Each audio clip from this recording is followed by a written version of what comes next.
कल भी हत्याएं हो रही थी, मार दिया जा रहा था, हमारी बहनों के साथ दुष्कर्म कर दिया जा रहा था, हमारे पासवान भाइयों के खून से इस धरती को लाल कर दिया जा रहा था। और आज भी नई सरकार बनने के बाद भी ऐसा हो रहा है।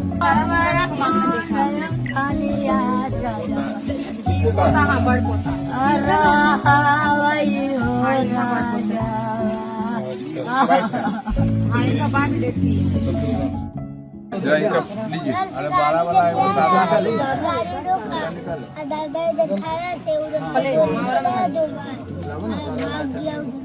कौन मारा चिंते हो? कौन कौन है प्रेम? इसका बेटा छोटा लड़का हुआ। वो तो कहा कि जेल में है ना, पुलिस बोल रही है। नहीं बाहर है। श्याम कुमार पकड़ाया कि नहीं? ना सोमवार के दिन करीब 3 बजे 4 बजे के अंदाज में हमको पति खाना खा के जो निकले, अनाज न पच दिए और गोली मार के हत्या कर। क्या करते थे शत्रुघ्न जी? ठेला चलाते थे, तो बाल बच्चा के ठेला चला के पालते। अब हमको कोई अथी नहीं है कि कैसे हम बाल बच्चा के रखेंगे, कहाँ पर जाएंगे, कोई अवस्था नहीं है सर। एकदम हम गरीब आदमी मजबूर है।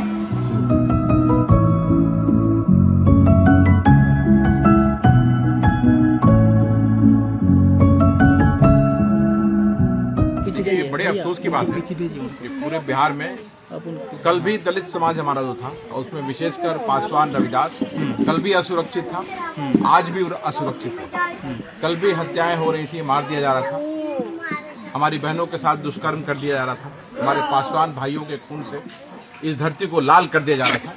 और आज भी नई सरकार बनने के बाद भी ऐसा हो रहा है, जबकि इस सरकार को पूरा समर्थन बिहार के पासवान समाज ने दिया। लेकिन ये सरकार जो है हमारे समाज की रक्षा करने में विफल है। आप देखिए किस तरह से एक गरीब आदमी जो ठेला चला के जीवन यापन अपना करता था, अपने परिवार का पेट पालता था, उसको इतनी बुरी तरह से उसके घर के बाहर में नशे के सौदागरों ने किस तरह से बेरहमी से मार दिया।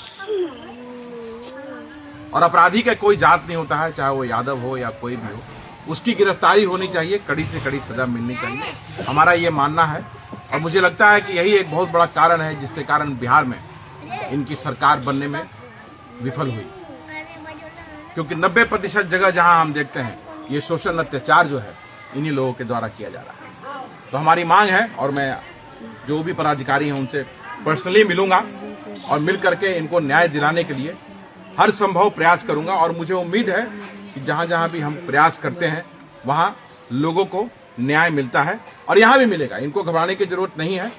इनके जो अब तो वो चले गए हैं, उनको वापस हम नहीं ला सकते हैं, लेकिन हम यही कर सकते हैं कि हम इनके साथ खड़े हैं, और जब तक न्याय नहीं मिलेगा इनकी लड़ाई को हम आगे लेकर के चलेंगे। अयोध्या जी कह रहे हैं कि काफी सालों से इन लोग जो है इस तरह का प्रताड़ना, जातीय सूचक इनको गाली। तो यही तो मैं कह रहा हूँ ना कि सरकार, ये इस सरकार में पहले भी शोषण अत्याचार लगातार होते रहा, और अगर सरकार एक्टिव रहती, शोषण अत्याचार के खिलाफ काम करती रहती, शोषण अत्याचार करने वालों के मन में डर अगर पैदा करती, शोषण अत्याचार करने वालों को सलाखों के पीछे करती, तो शायद इनका जीवन बच जाता। लेकिन पिछले 10 सालों से लगातार बिहार में शोषण अत्याचार अपनी चरम सीमा पे है, और एक नहीं कई उदाहरण है। ये तो आज यहाँ ऐसा वाकयात हो गया, ऐसे वाकयात पूरे बिहार में हम देखने मिलता है।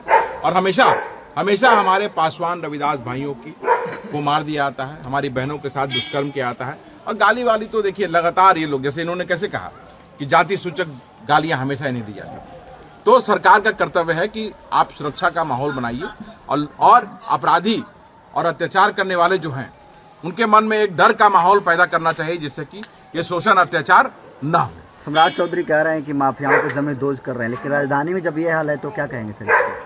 भाई अब तो ये सामने बात है कि जब पटना राजधानी में ये हाल है, तो दूर सुदूर इलाके जहां आप नहीं पहुंच सकते हैं, हर जगह हम नहीं पहुंच सकते हैं, जो दूर सुदूर इलाका है वहां क्या हाल होता होगा। आप अतिक्रमण के नाम पर आज गरीब पासवानों का घर तोड़ दिया जा रहा है, लेकिन यहाँ पे दिन दहाड़े एक व्यक्ति की हत्या हो गई, बेरहमी से गोली मार दिया गया उसके घर के बाहर में, और कोई देखने नहीं आता है, सिर्फ खाना पूर्ति प्रशासन की तरफ से किया जा रहा है। तो ये अब लोगों को देखना समझना है कि जो आपने किया है, जिस लिए आपने वोट दिया है, क्या वो पूरा हो रहा है। तो मुझे लगता है लोग ये सरकार के शुरुआती पल में ही ये समझ चुके हैं कि इस सरकार के रहते हुए हम सुरक्षित नहीं हैं। और मेरा आप लोगों के माध्यम से पूरे बिहार के पासवानों, रविदासों, मुसहरों और जो महादलित समाज के लोग हैं उनका कहना है कि आप संगठित होइए और समूहों में रह करके अपनी सुरक्षा कीजिए, क्योंकि ये सरकार आपकी सुरक्षा करने में विफल है।